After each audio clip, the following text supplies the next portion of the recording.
My husband committed to 6 more years in the military, completely unbeknownst to me, then blew his re-enlistment bonus on jewelry for a different woman.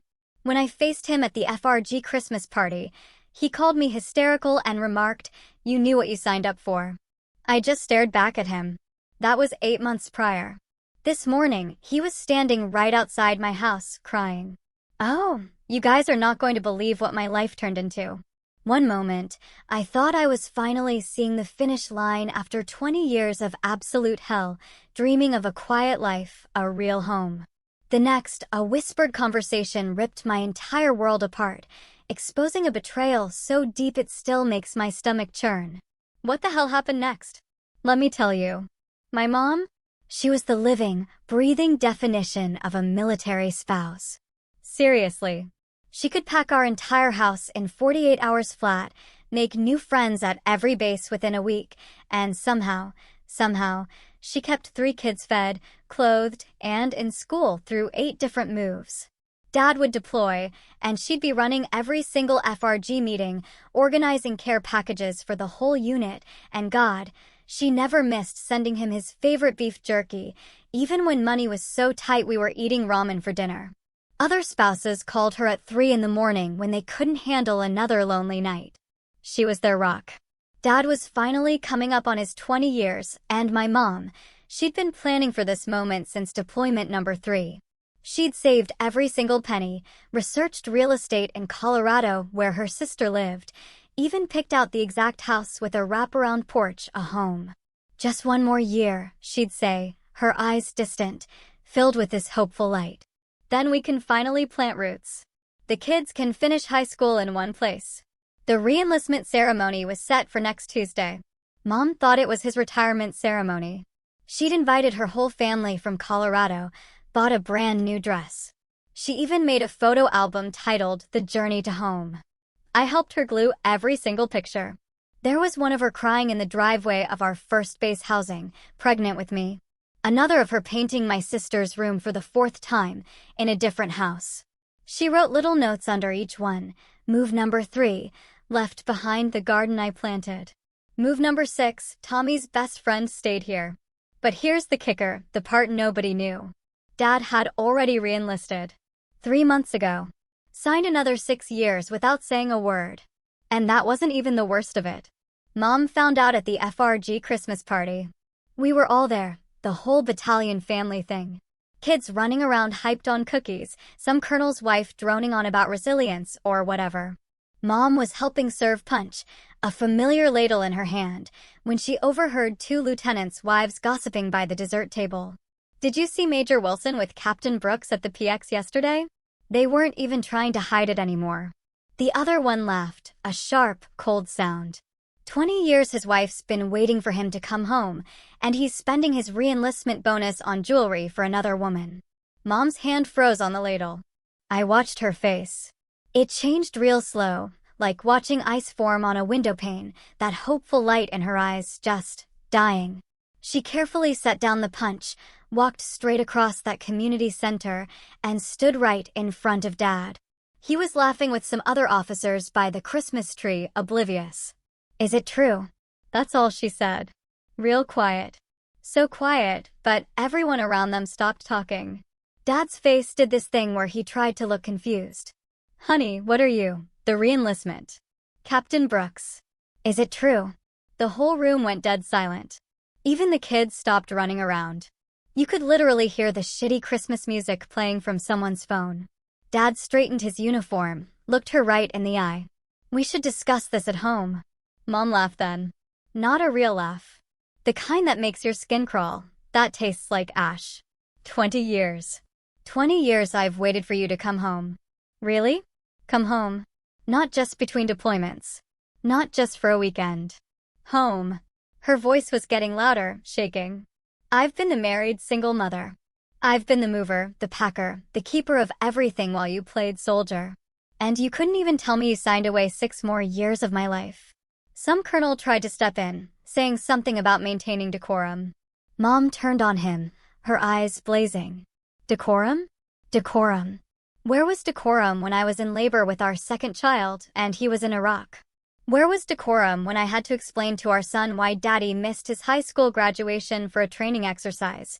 She turned back to Dad and Brooks, who was now just a terrified shadow behind him.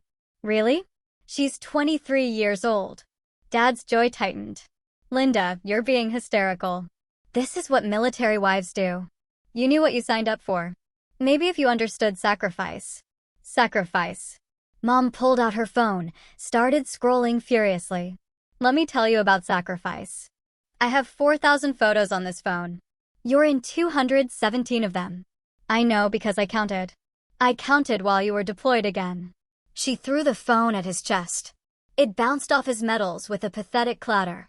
I sacrificed my career, my family, my friends, my sanity, my children's stability, everything. For what? So you could, your coworker, and sign up for more years without asking. You're embarrassing yourself, Dad said, picking up her phone and looking around at his command. Mom nodded, real slow. You're right.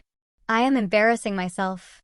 Believing for 20 years that this would end, that I mattered as much as your precious career. She looked around the room at all the other wives. Some were crying. Most were just staring, frozen in disbelief. How many of you are waiting for retirement too? How many of you think it'll be different when they hit 20? Nobody answered. Mom walked over to the dessert table, picked up the sheet cake that said, Merry Christmas, 4th Battalion families in red and green frosting. She walked back to Dad and dumped the entire thing on his dress blues. The frosting hit his medals with this wet, sickening splat. Katie gasped behind me. Red and green icing dripped down Dad's chest onto his shiny shoes, while chunks of yellow cake stuck to his ribbons.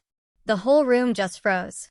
300 people watching cake slide off Major David Wilson's dress blues onto the waxed floor of the Fort Carson Community Center. Colonel Miller pushed through the crowd, his face turning purple. He didn't even look at Mom, just stared at the mess on Dad's uniform and said, real quiet, that Dad better be in his office at 0600 tomorrow. Then he turned and walked out. That's when everyone started whispering a low, buzzing hum. Mom stood there for maybe 5 more seconds, watching the frosting pool around Dad's feet before she turned and headed for the door. I grabbed Katie's hand, Sarah grabbed her other, and we followed Mom out while the whole battalion watched, stunned. The cold hit us hard in the parking lot. Mom's hands were shaking so bad she couldn't get the keys out of her purse. Tommy took them from her, unlocked the minivan. He helped her into the passenger seat, then got behind the wheel, even though he only had his learner's permit.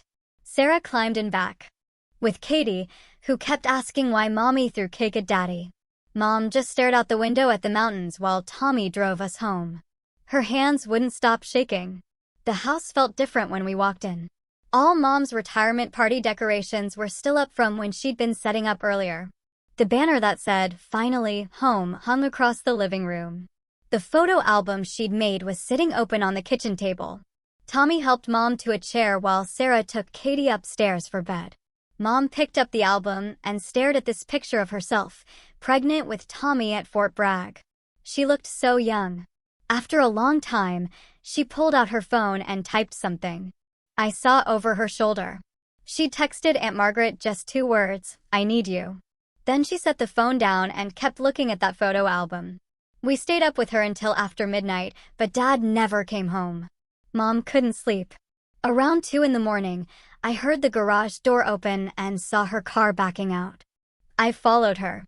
She drove back to the community center, and sure enough, Dad's car was still there, in the exact same spot. 3 spaces over? Captain Brooks' red Honda Civic. Mom sat there for a minute, then pulled out her phone and took pictures of both cars. The timestamp showed 2:17 a.m. She drove home and made coffee. At exactly 7 a.m., we heard Dad's key in the lock. He walked in, still wearing his dress blues from last night, dried cake all over them. Mom was sitting at the kitchen table with her coffee. Dad looked at her and said she'd destroyed his career. That Miller was considering Article 15 proceedings, that she'd humiliated him in front of his entire command. Mom set down her mug. 1 word. Divorce. Dad actually laughed. He said she had no idea what she was starting, that he knew every JAG lawyer on base. Then he went upstairs and packed a bag. After he left, Mom called the base legal assistance office. The paralegal who answered said they couldn't help her since Dad was military too. Conflict of interest. But she whispered that Mom should find a civilian attorney fast because Dad had already called, trying to freeze their bank accounts. Mom hung up and went to the garage. That's where Tommy found her an hour later, surrounded by all the boxes she'd labeled for the retirement move to Colorado. She was crying. Tommy sat down next to her and pulled out his phone. Someone had posted a video of the cake incident on TikTok. It already had 50,000 views. The comments were all supporting Mom. He put his arm around her and said everyone was on her side. That's when Mom really broke down. Margaret got there that afternoon. She took one look at Mom and immediately took charge. She'd brought the business card for her divorce attorney from Denver and $5,000 cash. She said Dad didn't know about their mother's inheritance money that she'd been managing for Mom all these years. Mom just nodded, too numb to protest. 2 days later, Dad came back to get his things. Brooks waited in her car in our driveway while Dad walked through the house, filling boxes. He announced he was moving into the bachelor officer quarters on base.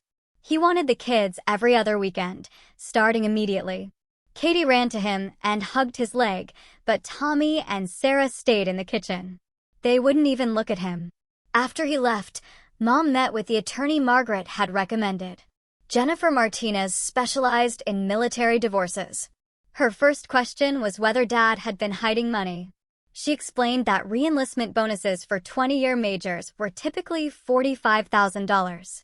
Mom checked every account she had access to. That money was nowhere.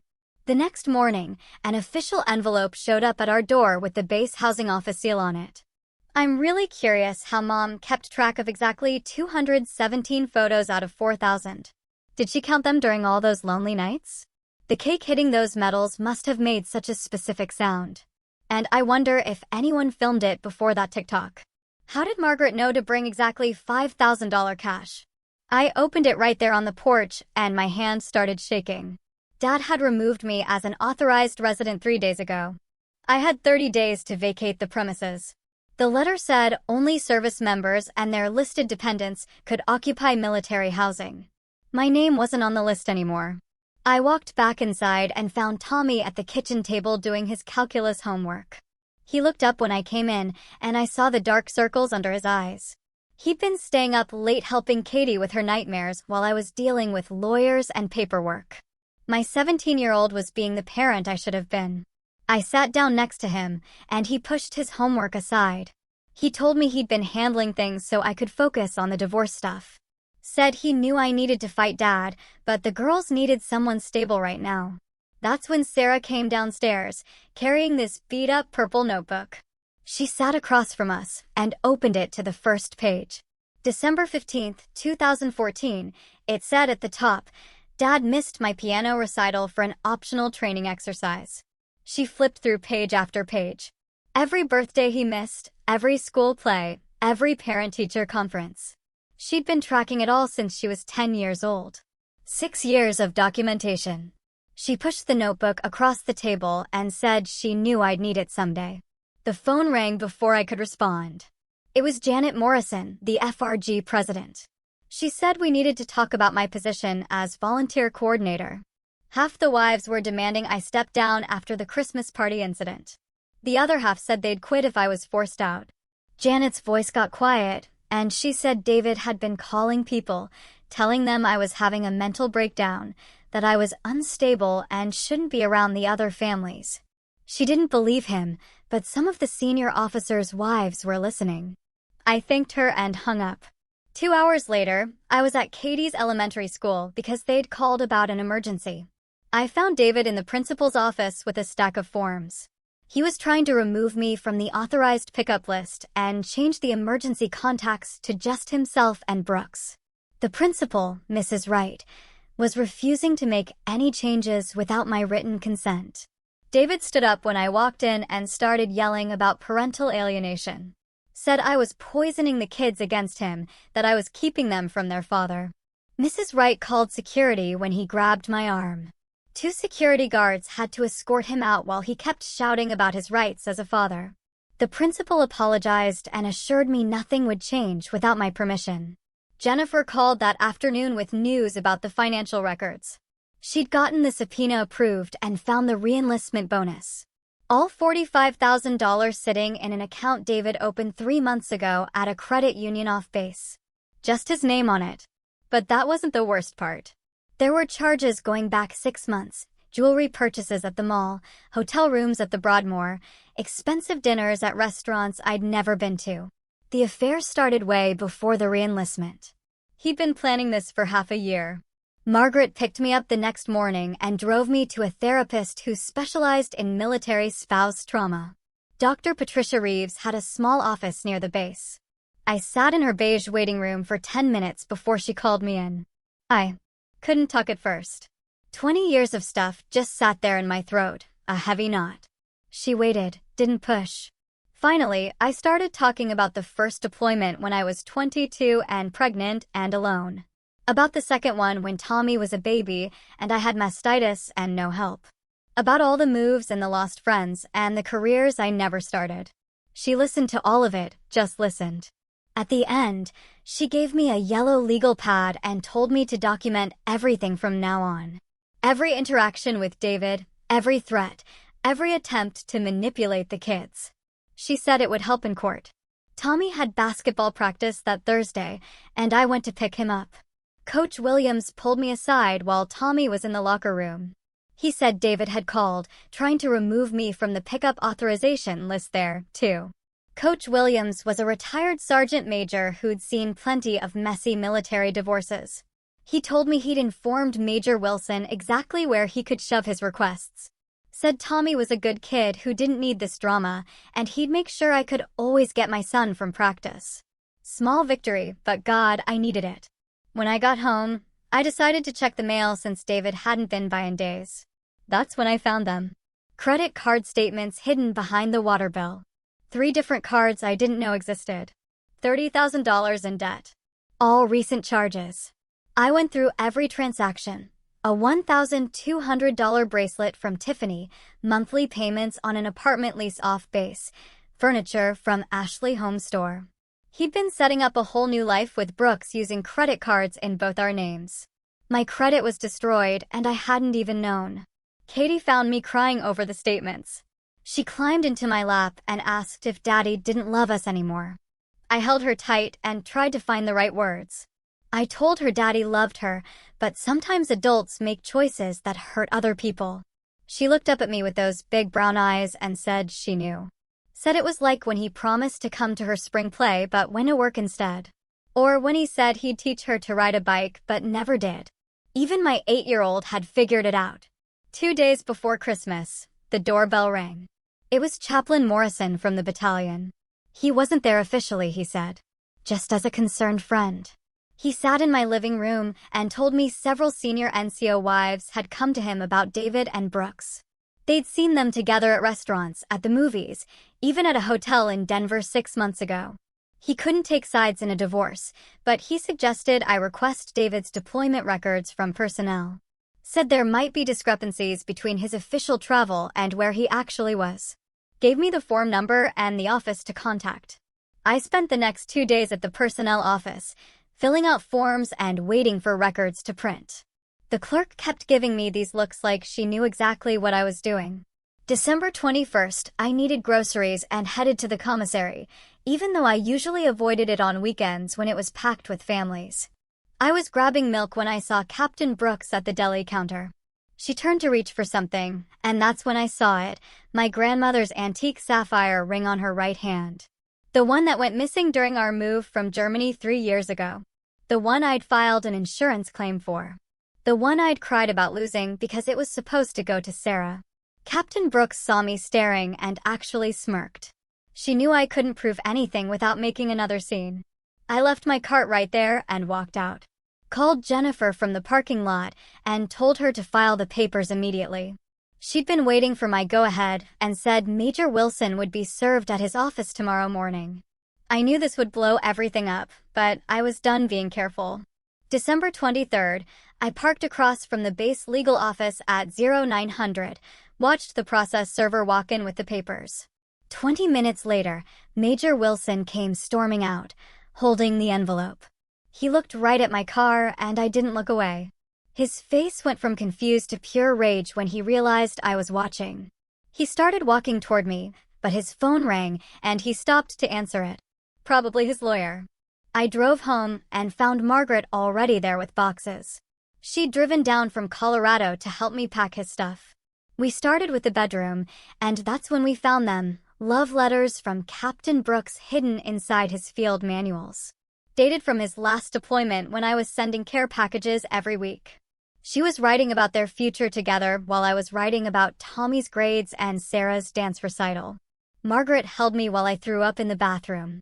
Christmas Eve came, and I tried to make it normal for the kids. We were decorating cookies when the doorbell rang at 11 p.m. Major Wilson was drunk and yelling about taking the kids for Christmas morning. Tommy grabbed his phone and started recording while Margaret called the MPs. He kept screaming about how I'd ruined his career and his life. The kids watched from the stairs as the MPs cuffed him and put him in the patrol car. Katie was crying, and Sarah just stood there, frozen. The arrest report would help my case, but watching my kids see their dad like that broke something in me. December 26th, Colonel Miller called personally. Said Major Wilson's security clearance was under review after the arrest. Then he mentioned something about the family care plans Major Wilson filed during deployments. Said I might want to request copies because there were some interesting inconsistencies about who was listed as emergency contacts. Jennifer scheduled Captain Brooks' deposition for the 27th. Captain Brooks showed up thinking she'd help Major Wilson. But when Jennifer showed her photos from family events on the same dates she claimed they were together, her story changed. She admitted the affair but said Major Wilson told her we were separated. When she saw the family Christmas card from last year, she went pale. Her testimony became our strongest evidence. December 28th, Tommy asked to talk to me alone. He pulled out his laptop and showed me audio files. He'd been recording Major Wilson's phone calls to the house for months using an app on his computer. Said he was worried about me after seeing how Major Wilson acted during his last visit home. The recordings had Major Wilson talking to someone named Marcus Bradley about moving money around. Tommy had 43 recordings total. I hugged him and told him he shouldn't have had to do that, but I was proud of him for protecting our family. Wow. Sarah kept a notebook for 6 whole years, tracking every time her dad missed something important. That takes serious dedication for a 10-year-old to start doing. How did she know, way back then, that she'd need proof someday? Jennifer ran the name Marcus Bradley and found out he'd been helping Major Wilson invest deployment pay in cryptocurrency accounts I never knew existed. The digital wallet had $75,000 that should have been in our savings. Money from combat pay and re-enlistment bonuses I thought went to bills. Jennifer added financial fraud to the divorce filing. December 30th, we were eating dinner when Sarah suddenly started crying. She rolled up her sleeves and showed me cuts all up her arms. Said she'd been doing it since Major Wilson's last deployment. I held her while she sobbed about not being able to handle the pressure of being the perfect military kid anymore. Called the base mental health crisis line and got her an emergency appointment for the next morning. That night I lay awake, realizing the real cost of 20 years of this life wasn't just my sacrifices. January 2nd came fast, and the courthouse was packed with military families since everyone came back from holiday leave at the same time. Major Wilson showed up in his dress blues with every medal he'd ever earned pinned to his chest, while I wore the same black suit I'd bought for my dad's funeral 3 years ago. Jennifer had printed out every crypto transaction from the past 6 months and organized them in a binder with tabs marking each month. The judge was this older woman who kept adjusting her glasses while she read through the evidence. Major Wilson tried to explain how the crypto was just an investment for our future. But Jennifer pulled up the blockchain, showing transfers to Captain Brooks' wallet address that matched dates when he claimed to be at training exercises. The judge asked him directly if he'd been hiding assets, and he started talking about his service record and sacrifice for the country. She cut him off. Ordered $3,000 monthly support. Plus, he had to keep us on his military health insurance. Major Wilson's face went red, but he couldn't say anything with his JAG lawyer right there. 2 days later, I ran into Jessica from the spouses coffee group at the commissary, and she pulled me aside near the frozen foods. She told me Major Wilson had been going around the battalion telling everyone I was having a mental breakdown and making up stories about him. Said he'd even talked to the family readiness officer about getting emergency custody because I was unstable. I started showing up at every battalion event after that. The monthly spouse luncheon where I helped set up tables. The change of command ceremony where I stood in the front row, smiling. The kids' Easter egg hunt where I volunteered to hide eggs. Major Wilson would see me there, acting completely normal, while he was getting more and more stressed about the investigation Jennifer had told me was happening behind the scenes. Katie's teacher called me in the second week of January, saying Katie had been telling all her classmates that her daddy was a hero who fought bad guys and saved people. She'd been drawing pictures of him in uniform, fighting monsters, and telling kids that he was too busy being a hero to come to school events. The teacher said it seemed like Katie was trying to convince herself more than anyone else. That's when I realized all 3 kids needed their own therapists, not just Sarah. Margaret was staying with us to help with the kids, and she was going through mail when she found credit card statements I didn't recognize. 3 different cards, all in my name, that I'd never applied for.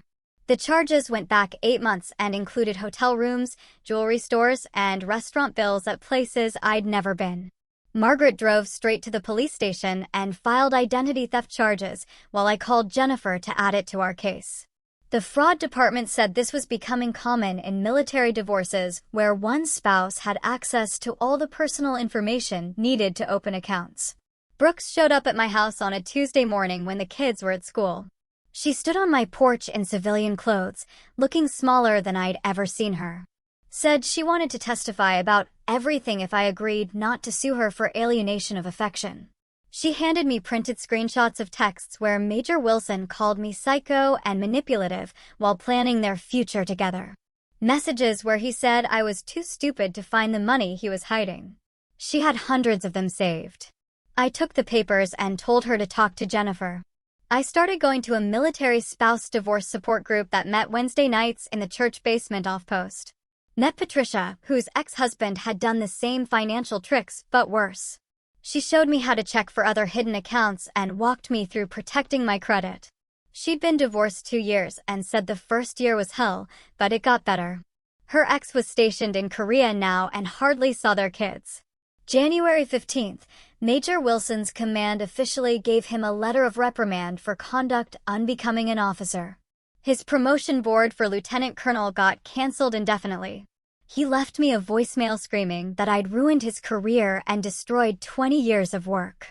Jennifer saved it to the evidence file before I could delete it. Tommy got suspended the next week for fighting another military kid who'd been repeating Major Wilson's lies about me being crazy. The principal called me in and said he understood why Tommy reacted, but rules were rules. I watched my son sit in that office with his fists still clenched and his eyes swelling shut because he tried to defend me from his dad's lies. That night, Margaret found me in the kitchen at 3 a.m, looking through old photo albums from when the kids were babies. I told her sometimes I miss the man I thought I married, the one in these pictures who looked happy holding baby Tommy. She sat down next to me and said, "That man never existed, because you were in love with who you needed him to be, not who he was." January 20th, Jennifer called to tell me the JAG office had opened an informal investigation into Major Wilson's use of government resources. They'd found emails to Captain Brooks on his military account and phone records showing personal calls during duty hours. The investigation was separate from our divorce, but would definitely affect his security clearance and career. 2 days later, Jennifer called me at work, and her voice was different, tight, like she was trying not to yell. Major Wilson had filed for full custody of all 3 kids, claiming I was mentally unstable and violent. He'd attached photos of the cake mess at the Christmas party and statements from 3 officers saying I'd lost control and assaulted him with food. Jennifer said he was demanding psychological evaluations for everyone, including the kids, and warned me this was going to get ugly and expensive fast.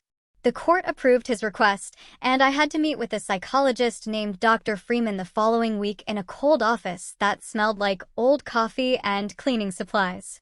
She asked me about everything: the moves, the deployments, waiting alone with 3 kids while Major Wilson was gone for months. I just talked for 2 hours straight while she took notes on a yellow pad. When I went back for the results, she looked at me different, softer, and said I had complex PTSD from 20 years of military spouse isolation, and that my reaction at the party was actually normal given the accumulated trauma I'd been carrying. She wrote a 12-page report documenting everything, and Jennifer said it actually made our case stronger because it showed exactly what being a military wife had done to me. January 25th, Sarah's therapist called to say she'd had a breakthrough and stopped cutting herself completely. Started journaling instead about all the times Major Wilson had promised to be there and wasn't. The therapist said Sarah wanted to testify about his absence and broken promises, but I didn't want to put her through that. Didn't want her in the middle of our mess. I was washing dishes that night when I saw headlights in the driveway, but nobody got out of the car. After 20 minutes, I realized it was Major Wilson's truck, just sitting there, watching the house. This happened 3 more nights that week, always around 2 in the morning, according to the kitchen clock. Him just sitting in his truck staring at our windows. I bought security cameras from Walmart the next day and set them up myself with Tommy's help. And over the next 2 weeks, we caught him on video 7 different times, just parked outside watching like some creep. February 1st, Jennifer took the footage to court, and the judge granted a restraining order immediately. Said Major Wilson had to stay 500 feet from the house, except for court-ordered visits with the kids. The base got notified about the order, which made things worse for his career on top of the JAG investigation. 3 days later, Captain Brooks showed up at my door with a USB drive and said she'd been reassigned to Fort Hood because the scandal was affecting unit cohesion. But before she left, she wanted me to have something. The drive had hundreds of emails between her and Major Wilson planning their life together after his divorce, including one where he called me the parasite and talked about hiding money in accounts I didn't know about. Jennifer's forensic accountant found those accounts, plus discovered Major Wilson had been selling military gear online for years and keeping the cash, which was technically stealing government property. And Jennifer had to decide whether to report it to CID, which would end his career completely. February 8th, Tommy got his college acceptance letter with a full ROTC scholarship to Colorado State. And when he told me he was turning it down because he didn't want to be like his dad, I felt my heart break. I told him he was nothing like Major Wilson, that he had his own dreams and shouldn't let his father ruin them, but he said he'd seen what the military did to families and couldn't do that to anyone. Patricia from my support group gave me a number for a female veteran lawyer who'd handled her own military divorce. And when I called her, she warned me Major Wilson would probably drag this out until his retirement date to protect his pension. That it was a common tactic. The way Sarah's been hiding those cuts makes me wonder how many military kids are dealing with secret pain like this while trying to look perfect on the outside. How does someone keep that hidden for so long? Valentine's Day. I woke up to roses on my doorstep with a letter from Major Wilson begging me to forgive him and take him back, saying he'd made mistakes, but we could work it out for the kids. I called the police immediately because he'd violated the restraining order.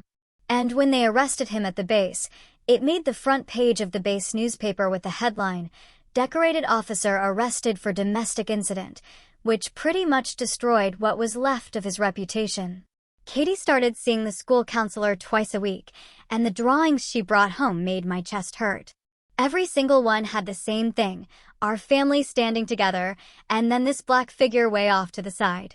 The counselor said it was normal for kids to process trauma through art, but watching my 6-year-old color her dad in nothing but black crayon while the rest of us got bright colors felt like watching her childhood die in real time. Progress was slow, and some nights she'd wake up screaming for Daddy, then remember why he wasn't there and cry harder. February 20th, I got a certified letter from the base that made me sit down hard on the kitchen floor.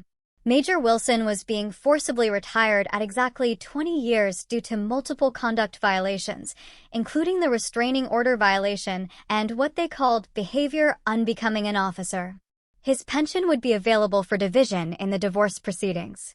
Jennifer called it the best-case scenario we could hope for since it meant guaranteed income for the kids.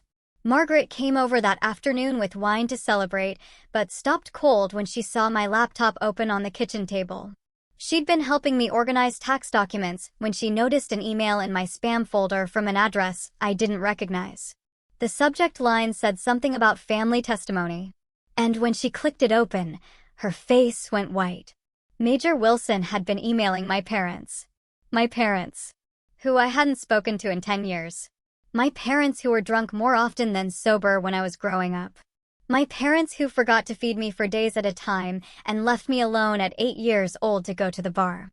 He'd found them somehow and was trying to get them to testify that I'd always been unstable and unfit. The email had their response, saying they'd be happy to help their son-in-law get custody of their grandkids they'd never even met. Margaret grabbed my phone and called Jennifer immediately while I just stared at the screen, feeling like I was 8 years old again, hiding in my closet while they screamed at each other downstairs. Sarah found me crying in the bathroom an hour later and sat down next to me on the floor. She said she wanted to go to the next court hearing and pulled out this letter she'd written to the judge about wanting to live with me. Her therapist had helped her write it and thought it would be good for her healing process. I read it right there on the bathroom floor and realized my 14-year-old daughter was stronger than I'd ever been at her age. She wrote about how I was the one who stayed, and how Major Wilson always chose the Army over us, and how she didn't want to live with someone who made her feel like she wasn't worth staying for. March 1st, the custody evaluator showed up at 7 o'clock in the morning with a clipboard and started watching everything. How I made breakfast and got the kids ready for school and helped with homework and managed bedtime routines. She interviewed their teachers who all said the kids were doing better now than they had in months.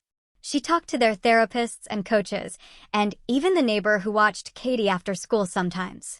I kept everything normal as possible, even though having someone document every move I made felt like being under a microscope. Margaret stayed close that whole week, helping with dinners and school runs so I wouldn't look overwhelmed. Then Jennifer called with news that made my skin crawl. Major Wilson was already dating some private who'd just turned 21.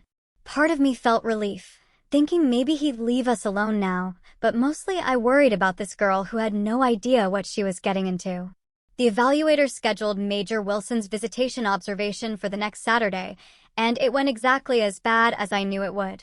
Katie wrapped herself around my leg and wouldn't let go, no matter how much Major Wilson demanded she come with him. Tommy flat out refused to get in his car. And when Major Wilson grabbed his arm, Tommy pulled away and said he'd call the police if Major Wilson touched him again. Sarah went, but didn't say a single word the entire visit, according to the evaluator's notes. Major Wilson lost it completely and started yelling at Tommy right there in my driveway about respect and following orders, like Tommy was one of his soldiers instead of his 15-year-old son. The evaluator wrote everything down, and I saw her taking pictures of Tommy's face when he started crying. March 10th. I was making dinner when I heard car doors slamming and drunk voices in my front yard. My parents had somehow gotten my address and showed up demanding to see their grandchildren they'd abandoned before the kids were even born. They were both wasted, and my mom was screaming about her rights as a grandmother, while my dad pounded on the door so hard the frame shook. Margaret called 911 while I got the kids upstairs and locked them in my bedroom. Tommy stood guard at the door with his baseball bat while Sarah held Katie, who was sobbing. The police showed up fast and arrested them both for drunk and disorderly, but not before the whole neighborhood saw the show. Jennifer said it actually helped our case because it showed I'd protect the kids from any threat, even my own parents. Tommy met with the custody evaluator the next week and brought his own evidence. 3 years worth of text messages where Major Wilson canceled on his games and school events and birthdays for training exercises or optional deployments or unit functions. Screenshots of Major Wilson saying his career came first and the family needed to understand that. Messages where Tommy begged his dad to come to just one baseball game, and Major Wilson responded that military service required sacrifice from everyone. The evaluator asked Tommy what he wanted, and Tommy said he wanted to stay with the parent who actually showed up. The last thing Jennifer discovered before our next hearing was that Major Wilson had never updated his military life insurance after the divorce filing. Me and the kids were still the beneficiaries of a $400,000 policy, and he couldn't change it now without court permission because of the divorce proceedings. It was a small win, but knowing the kids would have that security if something happened felt like the first deep breath I'd taken in months. March 15th came with a thick envelope from the custody evaluator that Jennifer handed me in her office with this look on her face, like she was giving me a winning lottery ticket.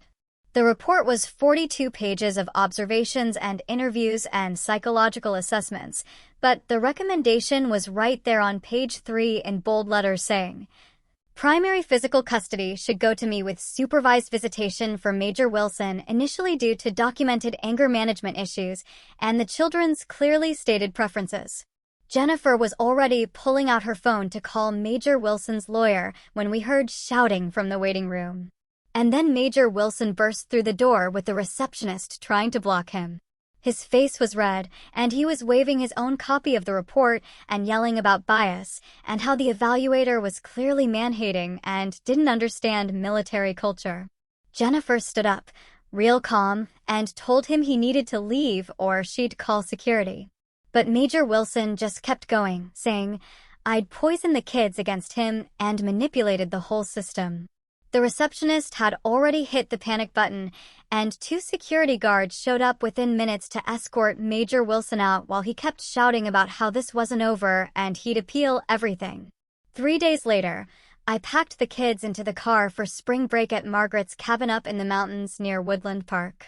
Tommy actually smiled when we pulled up to the A-frame house surrounded by pine trees, and Sarah immediately grabbed Katie's hand to go explore the creek out back. We spent the whole week doing normal stuff like making pancakes and playing board games and hiking to this waterfall Margaret knew about. Katie didn't ask about her dad once, and Tommy started talking about maybe trying out for the school play next year. Sarah helped me cook dinner every night, and we'd stay up late watching old movies on Margaret's ancient VHS player. On our last night there, Katie crawled into my lap during the movie and whispered that she wished we could stay forever. When we got back, Jennifer called to say Major Wilson's lawyer had requested mediation instead of going to trial. She explained that they were probably realizing they were losing, and trials are expensive, plus traumatic for everyone, especially the kids. I agreed, but told her I had firm boundaries about what I'd accept, including supervised visitation until Major Wilson completed anger management and full physical custody for me. Jennifer said she'd draft up our terms and send them over. That same week, Sarah asked if I could read her college essay for her AP English class about resilience. She handed me her laptop, and I started reading about this woman who'd given up everything for her family and spent 20 years invisible until she finally learned to fight back. It took me 3 sentences to realize she was writing about me. She described watching me pack up our lives over and over and seeing me cry in the car after dropping Dad at the airport for deployments, and how I'd finally stood up at that Christmas party. The last paragraph said her mom taught her that real strength isn't staying silent, but knowing when to speak up. I had to close the laptop because I couldn't see through the tears. Katie drawing her dad as a black figure separate from the family makes me wonder how kids' brains process big changes like this. Do they naturally use colors to show feelings they can't put into words yet? April 1st came fast, and we showed up at the mediator's office downtown in this boring gray building. Major Wilson walked in wearing jeans and a polo shirt instead of his uniform, and he looked smaller somehow, older, without all those ribbons and medals. The mediator was this older woman named Patricia who'd been doing military divorces for 15 years. Major Wilson started right away offering a 60/40 custody split, saying he should get them summers and every other weekend. I told Patricia that wouldn't work given the custody evaluator's recommendations and Major Wilson's refusal to address his anger issues.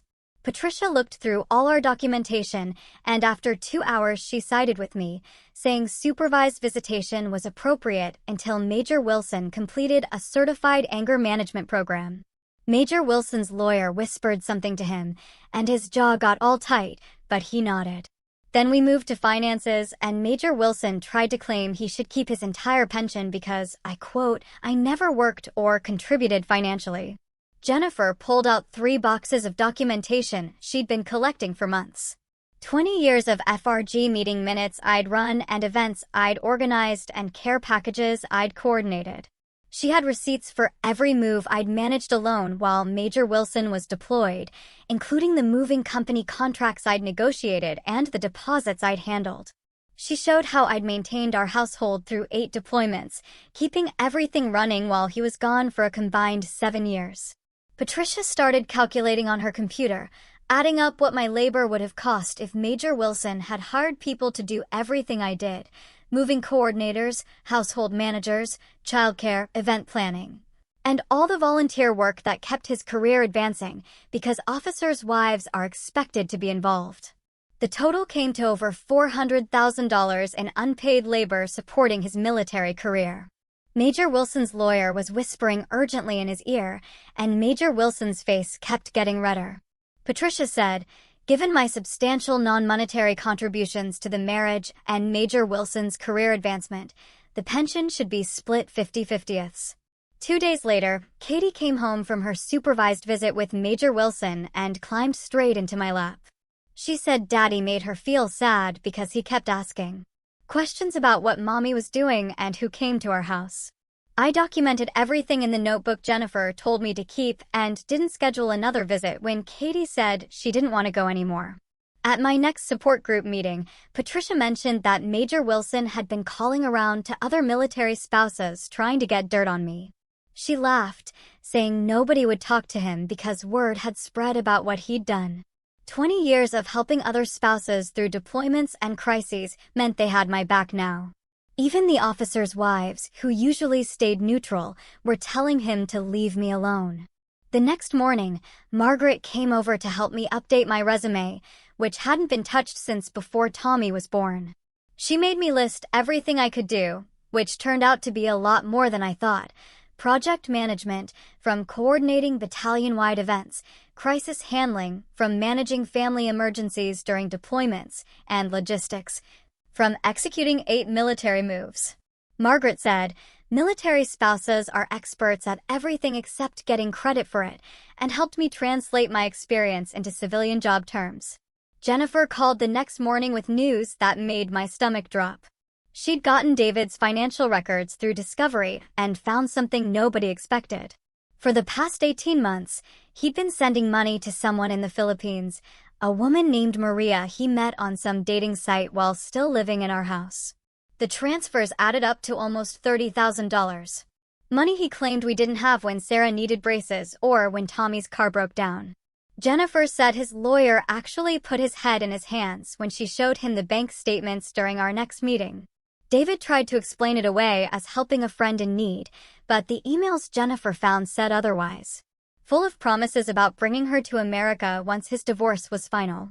Tommy made his own discovery that same week when he was cleaning out the garage. He found David's old laptop from his first deployment stuffed behind some boxes and somehow got it working. What he found on there made him throw up in the driveway. Emails from 2004, right after Sarah was born, where David was asking his buddy about divorce lawyers and calculating how much child support would cost him. He'd written that he never wanted kids, that I trapped him with the pregnancy, that he was counting down to his 20 years so he could leave without losing his pension. Tommy printed everything and brought it to Jennifer without telling me first because he knew it would destroy me. When Jennifer showed me the emails, I couldn't breathe. Our whole marriage had been a lie. The chaplain who married us reached out after hearing about the divorce through the base gossip network. He asked me to come see him. Said he had something he needed to tell me. Sitting in his office where we'd done our pre-marriage counseling 20 years ago, he admitted David had come to him during deployment number 5, asking about divorce. The only reason David didn't file then was because my dad died suddenly, and David didn't want to look like the bad guy leaving a grieving widow. The chaplain said he'd been carrying that guilt for years. The mediation session on April 15th turned into a disaster. When we got to the house discussion, David demanded we sell immediately and split the proceeds, but I needed to keep the kids stable through the school year. The mediator suggested David could buy me out using his pension as collateral. David lost it completely. He jumped up screaming that I was stealing his retirement, that I didn't deserve anything after sitting on my ass for 20 years while he served his country. His lawyer tried to calm him down, but David kept yelling about how I was a parasite, a leech, that any judge would see I contributed nothing to the marriage. Security had to escort him out when he kicked a chair across the room. His lawyer apologized to everyone and asked for a recess, looking like he was reconsidering taking this case at all. Margaret extended her stay another week to help me prepare for a possible trial since mediation was clearly failing. We spent hours going through boxes in the basement, organizing 20 years of evidence I didn't even know I had. Every photo album, every scrapbook, every calendar where I documented David's absences and my single parenting became evidence. Margaret pointed out that what I called memory keeping was actually documentation of abandonment. We practiced testimony questions with Jennifer, role-playing what I might face in court. It felt like preparing for battle, except this time I was the one with ammunition. Jennifer called on April 20th with the news we'd been waiting for. David's retirement was official as of May 1st, and his pension was now locked for division. For $1,000 a month he'd receive, and I was entitled to half of it for our 20 years of marriage. He couldn't hide it or claim hardship anymore. The numbers were set in stone by federal law. Sarah got her acceptance letter to art therapy camp that same day, something she never would have applied for when David was around, calling her drawings a waste of time. She'd been using art to process the divorce, creating these powerful pieces about family and loss that her teacher said showed real talent. Tommy helped her pack, the two of them closer than ever after everything they'd witnessed. They'd become each other's support system in ways that made me proud and sad at the same time. David made one last settlement offer through his lawyer on April 22nd. He wanted 70/30ths custody in my favor, but only 40% of the pension, and I could keep the house if I assumed all the debt he'd hidden, including the credit cards he'd opened in my name. Jennifer countered immediately with 90/10ths custody, 50% of the pension, and he pays his own fraud debt. She said his financial infidelity and the Philippine situation made him look terrible to any judge. The best news came on April 25th when I got a call from a nonprofit in Denver that Margaret had connected me with. They wanted to hire me as their event coordinator based on my FRG experience running military family programs. It was remote work that would let me be home for the kids while earning my own money for the first time in 20 years. During the interview, I talked about coordinating support for 300 families during deployment, managing crisis interventions, and organizing fundraisers that raised over $50,000. They said I was exactly what they needed. 3 weeks later, David's lawyer called Jennifer's office to withdraw from the case. I was there going over discovery documents when Jennifer put him on speaker, and we heard him say he couldn't work with a client who kept lying to his own counsel. That made 4 lawyers in 5 months who dropped David as a client. The judge wasn't happy when we showed up for the next hearing, and David asked for another delay to find new representation. She leaned forward at her bench and told him any more delays would be considered bad faith, and she was setting a trial date for June, whether he had a lawyer or not. David's face went red, but he just nodded and walked out without looking at me. That night, I took the kids to Applebee's to celebrate my new job, and Katie held up her apple juice and said, "We should toast to Mommy being brave," while Tommy raised his Coke and added something about new beginnings. And Sarah finished with her water glass, saying, "Here's to freedom." I started crying right there over my chicken tenders because for the first time in 20 years, I had my own money coming in and my kids were proud of me. Patricia calculating over $400,000 in unpaid labor makes me think about all those military spouses doing invisible work. How did she figure out the exact value of coordinating moves and running events? May 1st came fast, and instead of the big retirement ceremony I'd planned all those months ago, David cleared out his office alone in the rain. I drove by the base that morning to drop off some paperwork for my lawyer and saw him loading boxes into his truck by himself, with no formation, no speeches, no honor guard. Just a man in civilian clothes carrying 20 years of service to his car in wet cardboard boxes.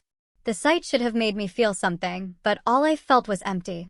2 days before the trial date, I woke up at 3 in the morning, unable to breathe, my chest so tight I thought I was having a heart attack. Margaret found me on the bathroom floor, shaking, and held me while 20 years of stuffed down fear and anger came pouring out in ugly sobs that made my whole body hurt. She kept telling me I'd survived 20 years of this, so I could survive 20 more minutes in a courtroom, but my hands wouldn't stop shaking. On May 5th, David's new lawyer called requesting one last mediation session. And when we got there, David looked smaller somehow, older, sitting across the conference table in a wrinkled shirt. He agreed to everything I'd asked for, except one thing. He wanted monthly unsupervised visits with Katie. My lawyer started to object, but I looked at Katie's picture in my wallet and knew she deserved a chance to know her father, even if I couldn't stand him. So I said yes. The settlement paperwork took 3 hours to draft and spelled out everything in black and white. I got primary custody, the house, half his pension, child support for all 3 kids, and alimony for 10 years. David got alternate weekends and Wednesday dinners, but only after completing anger management. 3 days later, we stood in front of the judge for the final hearing, and she spent 20 minutes reviewing everything we'd submitted. She looked directly at David when she said he dishonored both his uniform and his family through deception and financial abuse, and that our settlement was more generous than what she would have ordered at trial. David's jaw tightened, but he said nothing. Outside the courthouse, David caught up to me by my car and tried one more time with his manipulation, saying he loved me, that I should know that. I turned around and told him he loved having someone to come home to, but there was a difference between that and actually loving someone. Then I walked to my car and drove away without looking back because his games didn't work on me anymore. The divorce was finalized that afternoon, and I officially went back to my maiden name, Sullivan, while the kids decided to hyphenate theirs to Wilson Sullivan because they said they were choosing both parents, but defining themselves. May 10th came, and I sat in Jennifer's office with the final papers in front of me, and my hand was steady as I signed my name, Linda Sullivan, on every flagged page. 20 years of marriage ended with my signature on those papers. But instead of feeling like an ending, it felt like the first day of my actual life was finally starting. I walked out of that office and called Margaret from my car. And when she answered, I couldn't even talk at first, just made these weird crying sounds. She started crying, too, and we sat there on the phone, crying together for like 10 minutes before either of us said actual words. She kept saying she was proud of me and that she'd help me move forward, not just move on from all this. When I got home, the kids were already back from school, and I found them standing in front of David's military achievement wall in the hallway. Sarah had already started taking down his shadow boxes, and Tommy was helping her while Katie watched from the stairs. We spent the next hour replacing all his stuff with their own things, like Sarah's art pieces and Tommy's essays and Katie's soccer trophies. It became their wall now, in their house, not some shrine to a man who picked his career over his family. 3 days later, I started my new job working remotely from what used to be David's study, and I cleared out all his military books and papers. The first paycheck stub I got 2 weeks later went right up on that wall where his promotion certificates used to hang. My own money that I earned myself, without depending on anyone else's rank or career choices. The following Saturday, David came to pick up Katie for his first unsupervised visit, and she grabbed onto me so tight before going to the door. Tommy and Sarah stood behind me, watching as Katie walked to his car, looking back at us 3 times before getting in. It was awkward as hell, but we kept it civil because that's what the court ordered and what the kids needed from us now.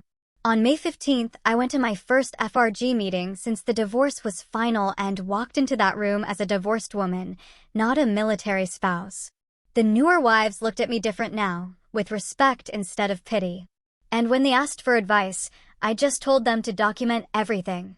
Sarah finished her therapy program the next week, and her therapist said she'd developed really healthy ways to deal with everything that happened. Her final art project was this phoenix rising up from ashes made of cut-up military uniforms, and I framed it immediately. The first pension payment and child support hit my account on the 20th, and I took all 3 kids to pick out whatever they wanted for their rooms. Tommy chose these dark blue curtains, and Sarah got fairy lights, and Katie picked out rainbow sheets and a unicorn lamp. Our house started looking like actual people lived there instead of some base housing copy where everything had to be regulation beige. Tommy graduated high school with honors on May 28th, and David showed up, but sat way in the back by himself. When Tommy gave his speech, he thanked both parents, but then looked right at me and said, "Strength isn't about rank or power, but standing up for truth." 2 days later, on the 30th, Katie helped me plant flowers in the backyard for the first time ever since I never saw the point before. She got dirt all over her new shoes and asked if these were permanent flowers, and I told her, "Yes, baby. These are permanent." Memorial Day came, and I stood in my backyard watching the kids play on the swing set we just bought with David's pension money. The house was officially ours now, and my job started full-time on Monday, and everything felt like it was finally real and solid. I opened my laptop and started typing my story, beginning with the same words I'd written 20 years ago in my first journal entry. My mom was the definition of a military spouse. But I'm defining myself now. And I posted it online, hoping maybe it would help someone else. Within an hour, I had dozens of messages from other military spouses asking how I did it and telling me their own stories of waiting and sacrifice. I realized this wasn't just my story anymore, but something bigger that needed to be told for all of us who'd been invisible for so long. So, tell me, what would you have done in my place? Have you ever faced such a profound betrayal, or had to fight so hard for your own voice? I really want to hear what you think. Share your story or your thoughts in the comments below.